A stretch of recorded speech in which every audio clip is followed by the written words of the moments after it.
족장들이 대표적으로 세 명이 등장을 합니다. 한 사람이 아브라함이고, 그 다음에 아브라함의 아들 이삭, 그 다음에 야곱, 이렇게 세 명의 족장이 창세기 이야기를 끌어간다고 봐도 무방합니다. 그 중에서 2대 족장을 이삭이라고 부르는데, 그 이삭은 아브라함이 100세에 낳은 아들입니다. 근데 이 100세에 낳은 아들 이삭은 그 성품이 굉장히 온유하고 또 정직하고 겸손하고 또 농업에 전념을 다해서 아브라함이나 야곱같이 다사다난한 그리고 굴곡진 이런 삶을 살지 않았고 비교적 평안한 삶을 살았습니다. 또 아버지 아브라함이 하나님의 명령에 순종을 해서 모리아 산으로 이삭을 바치기 위해서 갔을 때 청년 나이였음에도 불구하고 아버지가 제물로 드리려고 할 때 순순히 순종했던 인물이 이삭입니다. 또 아브라함은 자기의 그 조급함 때문에 애굽에서 하갈이라고 하는 여자를 얻어서 데리고 나왔었는데 그 하갈에게서 하나님의 약속이 이루어지지 않는 것을 보고 이스마엘이라고 하는 아들을 낳는 일을 저질렀어요. 그런데 이삭은 평생 리브가라고 하는 한 여인과 일부 종사를 하면서 같이 살았던 사람이 이삭입니다. 야곱도 부인이 4명이었죠.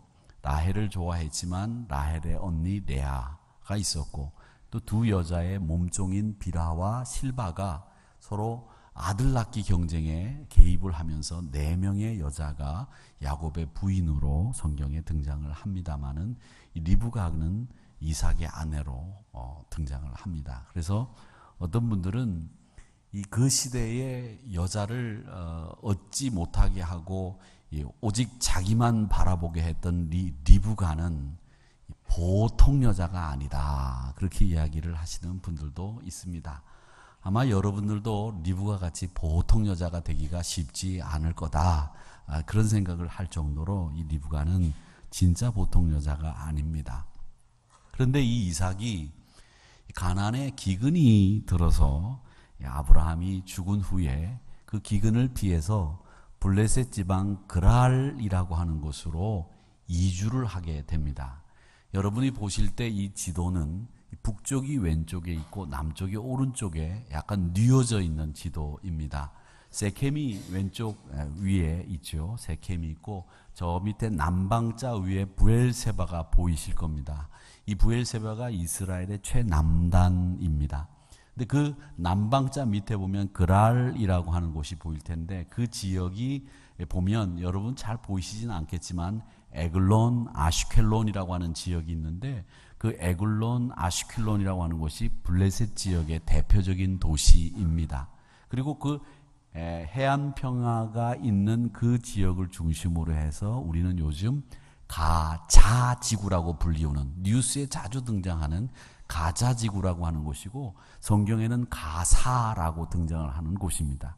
여기 살던 사람들이 블레셋 사람들이었는데 이 블레셋 사람들이 해양 민족이었다고 하죠.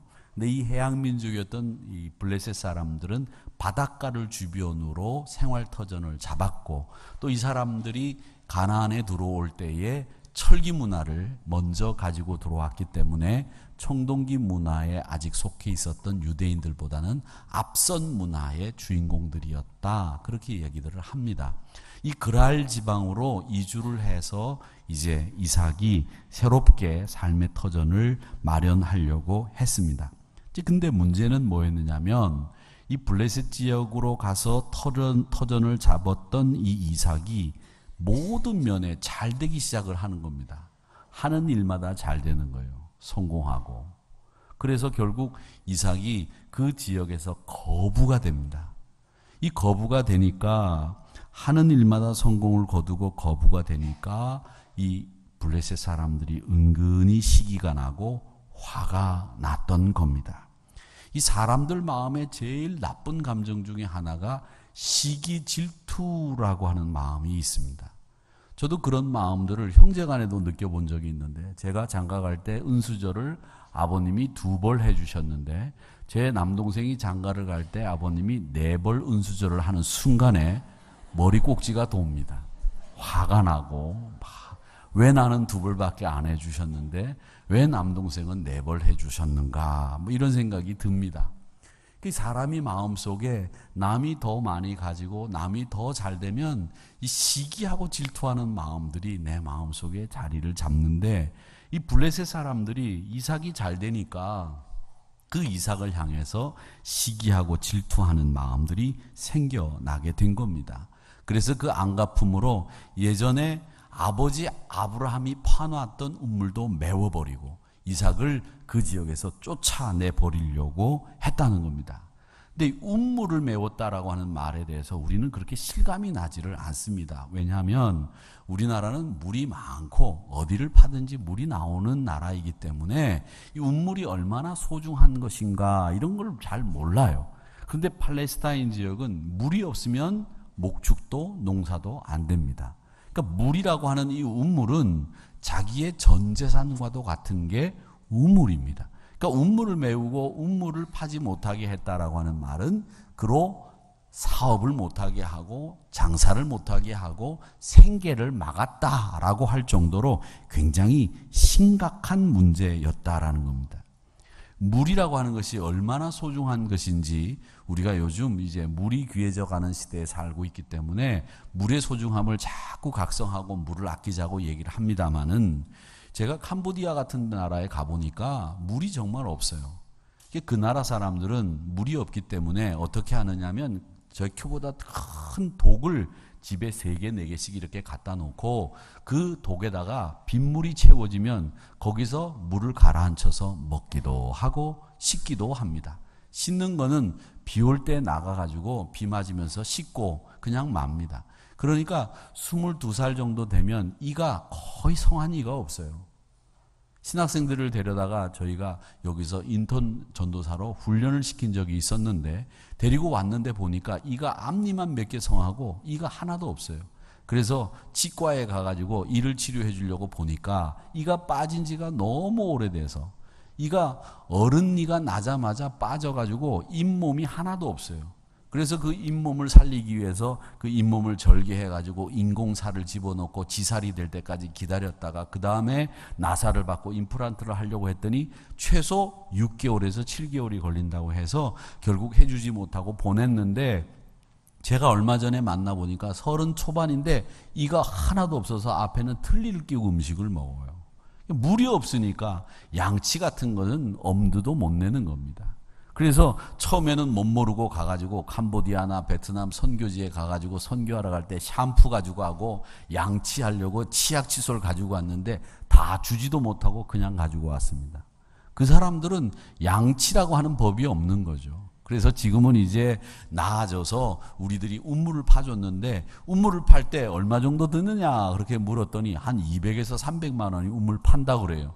그 우물을 팠는데 그 우물 그 펌프라고 하나요? 그게 고장도 자주 날 뿐만 아니라 200, 300 정도 들이면 건수만 나와요. 건수라 하면 땅에서 스며든 물만 나오는 거지, 진짜 수맥에서 흐르는 물을 건져내려면 그 나라에서도 1000만 원 이상은 들여야 이 수맥에서 흐르는 물을 끄집어내서 먹을 수 있는 물이 된다는 거예요. 그러니까 고대 사회에서 물을 얻는다고 하는 거, 운물을 얻는다고 하는 건 보통 일이 아니죠. 우리나라하고는 다르죠. 우리나라는 그냥 땅만 파면 물이 고이지 않습니까? 근데 그 나라는 그렇지 않았기 때문에 이 운물을 그랄 사람들과 갈등 속에서 메웠다라고 하는 말은 결국 거기서 살지 못하게 된다는 말이죠.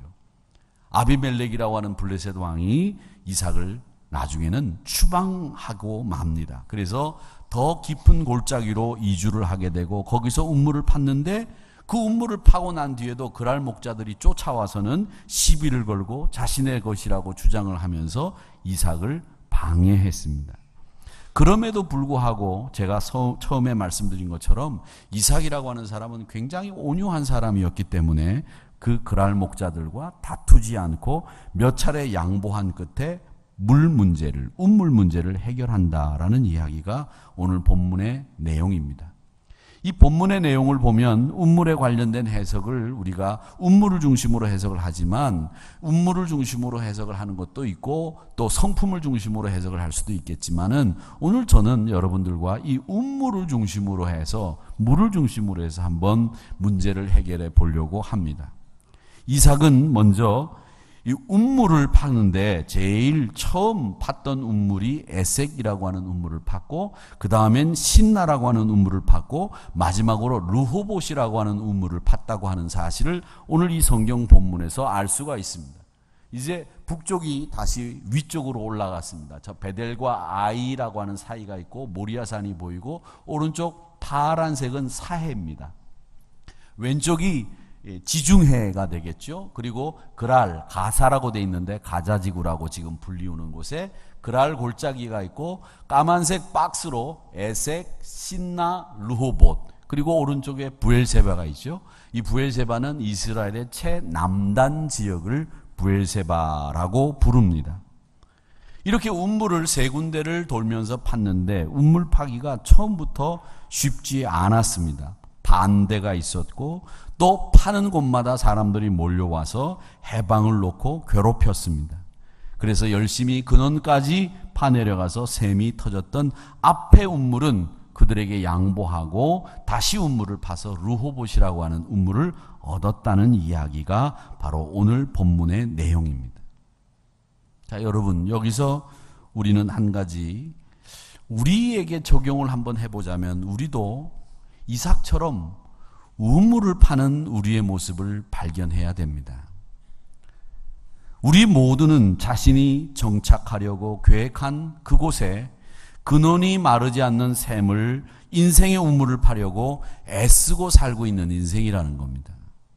옛날 어른들이 한 우물을 파라고 말씀하셨죠. 이 말은 뭐냐면 네가 목표한 바가 있으면 끝까지 그것을 완성할 때까지 달려가라는 그런 이야기고 우리 삶을 이 우물에 비유한 옛 어른들의 교훈이라고 생각을 합니다.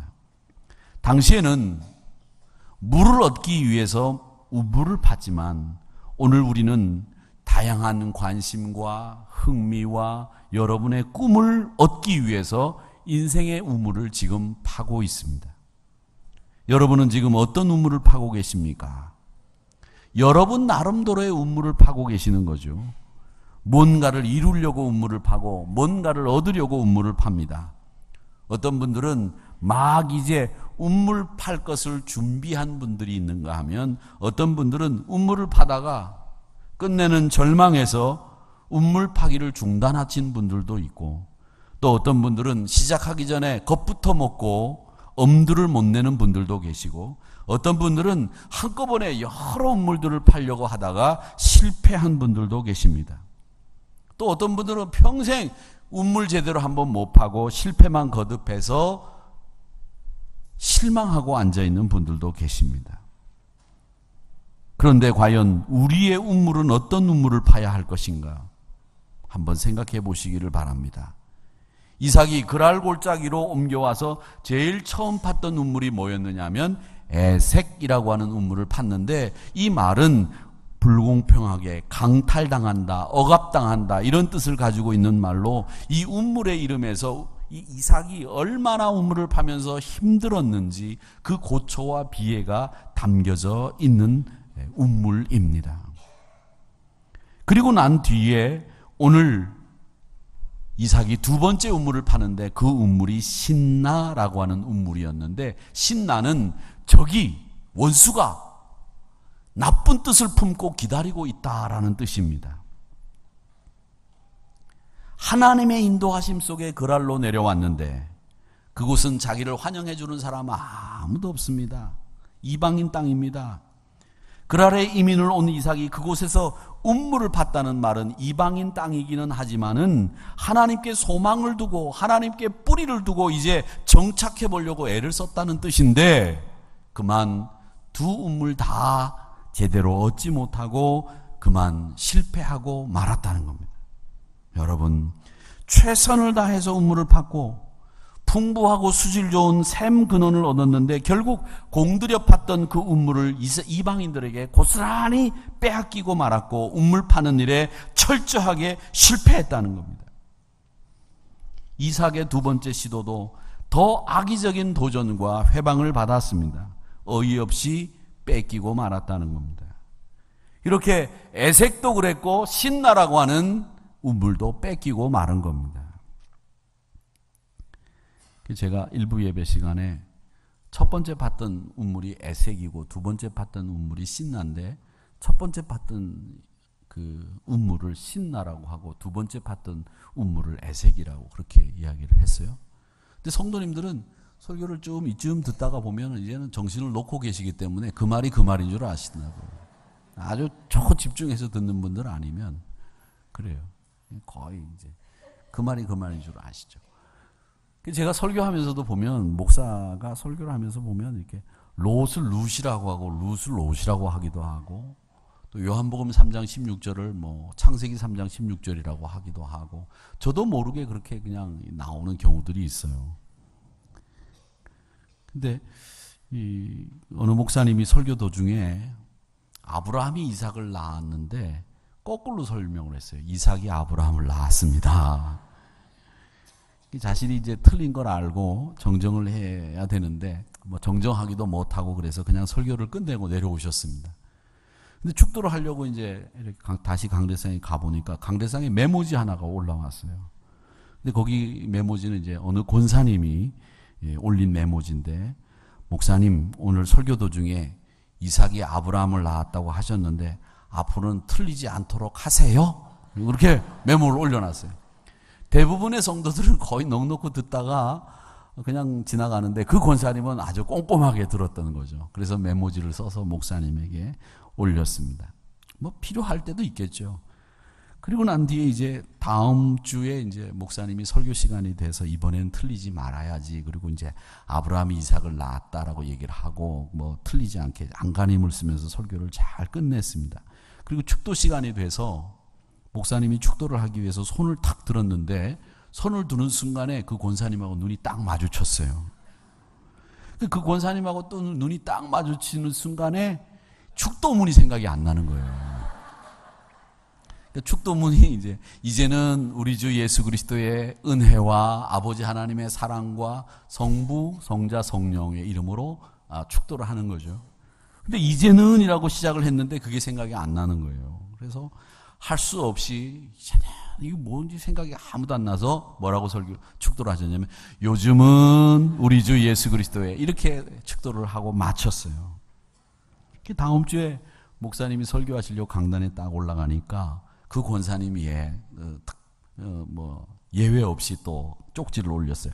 목사님 지난주에 축도하실 때 요즘은 우리 주 예수 그리스도의 은혜와 이렇게 하셨어요. 오늘은 좀 틀리지 마세요. 이렇게 메모가 또 올라왔습니다. 그리고 그 메모를 보고 난 뒤에 그 권사님을 보니까 권사님이 똑바로 쳐다보고 있더라는 거죠. 그래가지고 오늘은 좀 축도문을 적어가지고 올 걸 이렇게 생각을 했는데 설교를 어제 그래도 뭐 실수 안 하고 다 마쳤는데 설교 끝나고 축도를 하려고 이제 손을 들었는데 이제는도 생각이 안 나고 지난주에 했던 요즘은도 생각이 안 나는 거예요. 진짜 아무것도 생각이 안 나는 거예요. 그래서 등에서 땀이 흐르는 거죠. 그래서 목사님이 어떻게 했느냐. 이 축도를 어떻게 시작하나. 왜 생각이 안 나지? 지난주에 했던 요즘은이라고 하면 안 될 거 아니야. 요즘은 생각이 났는데 그래가지고 할 수 없이 이제는이라고 하는 말이 너무 생각이 안 나는 거예요. 그리고 지난주에 했던 요즘도 안 되고 그래서 어떻게 했냐면 때때로 우리 주 예수 그리스도의 은혜와 이렇게 했다는 거 아닙니까? 제가 오늘 설교하면서 가끔 이삭이 아브라함을 낳았습니다 라고 말할 수 있다라는 생각이 들어요. 저도. 근데 설교를 들을 때 은혜 받는 방법은 여러분 부족한 저를 바라보기보다는 부족한 저를 들어서 쓰시는 하나님의 능력의 팔, 하나님의 은혜를 생각하시면서 설교를 들으시면 더 큰 은혜가 될 줄로 믿습니다. 그 가운데서 하나님의 음성을 듣는 거죠. 저를 바라보지 마시고 저를 쓰시는 하나님을 바라보시기를 축원합니다. 자, 두 번째 우물 팠는데 두 번째 우물 신나도 마찬가지였습니다. 하나님 믿고 하나님 의지하고 이방 땅으로 이민을 왔는데 이런 기가 막히고 답답한 일이 어디 있습니까? 내 딴에는 열심을 다했다고 최선을 다했다고 생각했는데 왜 파는 우물마다 뺏기느냐? 왜 하는 일마다 가슴 아프게 실패하느냐? 그 해답을 이삭은 세 번째 우물에서 발견을 합니다. 이삭을 한번 생각해 보세요. 얼마나 지치고 피곤했겠습니까? 그런데 여기서 우리가 이삭을 통해서 배워야 될 교훈 하나. 이삭은 거기서 절망하거나 포기하지 않았습니다. 또 패배의식에 사로잡히지 않았습니다. 사람들은 자꾸 실패하면 패배의식에 사로잡힐 수 있어요. 가나안을 정탐하고 돌아왔던 10명의 정탐꾼이 그 가나안 땅에 사는 원주민들이 등치가 크고 그 사람들이 어마무시하게 정말 힘센 사람이라는 걸 알고 돌아와서는 뭐라고 그랬습니까? 우리는 메뚜기에 지나지 않습니다. 메뚜기에 지나지 않는다고 하는 메뚜기 의식에 사로잡혀서 그 말을 이스라엘 백성들 앞에 보고하지 않습니까? 여러분, 그 메뚜기 정신이 바로 패배의식이에요. 실패하고 나고 절망하면서 갖는 패배의식, 메뚜기의식. 그게 우리 사람들을 힘들게 하는 겁니다. 그런데 이 이삭은 그 패배의식에 사로잡혀서 세월만 죽이지 않았습니다. 자신의 처지를 한탄하면서 이방인 땅으로 인도하신 하나님을 원망하거나 불평하거나 더더욱 하지 않았습니다. 두 번째 우물을 뺏기고 난 뒤에도 놀랍게도 그는 다시 일어나서 다시 우물을 팠습니다. 그것이 바로 르호봇이라고 하는 우물입니다. 이 르호봇이라고 하는 말은 장소가 넓다는 말입니다. 만약에 이삭이 신나 우물을 판 다음에 그랄 목동들과 싸움에 지쳐서 포기하고 말았다고 하면 영원히 자기 우물을 가질 수 없었을 거예요. 자신이 거부가 된 그곳에서 이제는 생산적인 일을 하는 게 아니라 자기가 모아놓았던 돈 가지고 쓰고 그렇게 살아야 되는 별 수 없는 인생으로 전락하고 말았을 겁니다. 그런데 이삭은 중단하지 않았습니다. 포기하지 않았습니다. 패배의식에 사로잡히지 않았고 메뚜기의식에 사로잡히지 않았습니다. 뺏기는 대로 내버려 두고 또 돌아서서 우물을 팠습니다. 파고 또 팠습니다. 나중에는 이삭을 방해하던 그 그랄 목자들도 지쳤어요. 그리고 그 우물이 자신의 우물이 됐다는 겁니다. 여러분, 뺏긴 거, 잃어버린 거 잊어버리세요. 그건 그 사람들 몫이고 내 몫이 아닐 수 있습니다. 하나님이 여러분을 위해서 준비하신 르호봇이 있다는 것을 믿으시기를 축원합니다. 내가 그때 그놈한테 빌려줬던 그 돈, 지금 돈으로 생각하면 몇 억인데 그거 내가 받으면, 내가 그거 그때 안 빌려줬으면 속이 쓰리죠. 내가 그때 그놈 보증 안 써줬으면, 내가 그 집 내가 가지고 있었으면 지금 30억일 텐데 속이 쓰리죠. 그런데 다 지나간 거 지금 생각하면 뭐합니까? 그건 애색이고 그건 신나예요. 하나님이 여러분을 위해서 다시 르호봇을 준비하고 계시다는 사실을 믿으셔야 합니다. 다시 우물을 파야 되는 겁니다. 다시 우물을 파면 하나님이 더 넓은 장소를 넓혀주시는 이 르호봇을 여러분에게 허락해 주실 줄 믿습니다. 이 르호봇을 얻은 다음에 22절에서 뭐라고 고백합니까? 이 고백을 한번 우리 같이 읽어보겠습니다. 시작. 이삭이 거기서 옮겨 다른 우물을 팠더니 그들이 다투지 아니하였으므로 그 이름을 르호봇이라 하여 이르되 이제는 여호와께서 우리를 위하여 넓게 하셨으니 이 땅에서 우리가 번성하리로다 하였더라. 아멘. 이삭은 거듭되는 실패 속에서 하나님을 만났습니다. 사랑하는 성도 여러분, 성공의 자리에서 하나님을 만나는 것도 중요해요. 왜? 성공의 자리에서 하나님을 만나지 않으면 사람은 자칫 교만해지거나 자기 힘으로 됐다고 오만 떨기 일수입니다. 근데 성공의 자리에서 하나님을 만나면 그렇지 않죠. 근데 성공의 자리에서 하나님을 만나는 것도 중요하지만 더 중요한 건 실패 자리에서 하나님 만나셔야 됩니다. 그래야 그분이 결국 실패를 이기고 극복할 수 있는 거예요. 우리 사랑하는 성도 여러분, 저는 바라기는 여러분이 성공의 자리에서도 하나님 만나셔야 되지만 실패의 자리에서도 꼭 하나님 만나시기를 축원합니다. 그 실패 자리에서 하나님을 만났더니 그가 터져 나오는 것이 뭐냐? 신앙 고백이 터져 나오는 것 아닙니까? 아하, 여기를 하나님이 넓혀주셨다. 하나님이 여기를 우리로 번성하는 자리로 만들어주셨다. 이런 신앙 고백이 터져 나오는 르호봇으로 만들어주신 겁니다. 그러니까 성공의 자리에서도 하나님 만나야 되지만 꼭 우리는 이 실패의 자리에서 우리를 다시 일어설 수 있도록 만들어주시는 하나님을 만드시는 저와 여러분이 되시기를 주님의 이름으로 축원합니다.